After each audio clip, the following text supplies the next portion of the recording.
बिस्मिल्लाहिर्रहमानिर्रहीम। अस्सलाम वालेकुम नाज़रीन। सेवन शरीफ के बासियों के लिए बड़ी खबर ये है कि सेवन शरीफ दरगाह लाल शहबाज कलंदर को SOPs के साथ 17 अगस्त से खोलने का फैसला कर लिया गया है।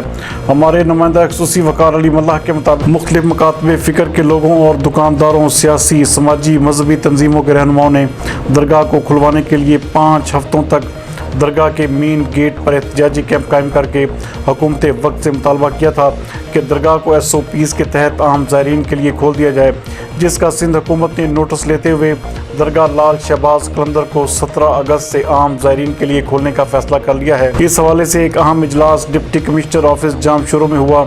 इजलास में रुकन कौमी assembly Sardar Sikandar Ali Rahpoto, chairman municipal committee Sehwan Sharif Syed Asif Ali Shah, deputy commissioner Jamshoro Fariduddin Mustafa, SSP Jamshoro Amjad Shaikh, director Syed Abdullah Shah institute doctor Moinuddin Siddiqui, ADC1 Mukhtiar Memon, ASP Alina Rajpar, assistant commissioner 7 Noor Ahmed Kedo ने दरगाह कलंदर के गद्दी नशीन सैयद अल्लाह बख्श, DSP बशीर कुनहारो और औकाफ के मैनेजर जुबैर बलोच ने भी इजलास में शिरकत की।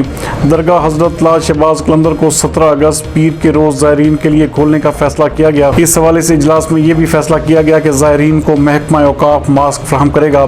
कलंदर लाल शहबाज की मज़ार पर आर्जी तौर पर रेंजर्स को तैनात किया जाएगा और ज़ायरीन की अकीदत के हिसाब से पंजाब से बड़ी तादाद सेवन शरीफ आएगी। दरगाह कलंदर लाल शहबाज पर 6 वॉक थ्रो सैनिटाइजर गेट नस्ब किए जाएंगे, जबकि 2 मेडिकल डिस्पेंसरियाँ कायम होंगी और 2 एम्बुलेंस 24 घंटे मौजूद रहेंगी, जबकि 50 अफराद को मज़ार के अंदर दाखिले की इजाज़त होगी। बग़ैर मास्क के किसी को भी मज़ार के अंदर दाखिल नहीं होने दिया जाएगा। हर रोज़ सुबह 12 बजे और शाम 7 बजे मज़ार को एक घंटा बंद करके सैनिटाइज़ किया जाएगा और धमाल में सिर्फ 25 अफराद शरीक हो सकेंगे।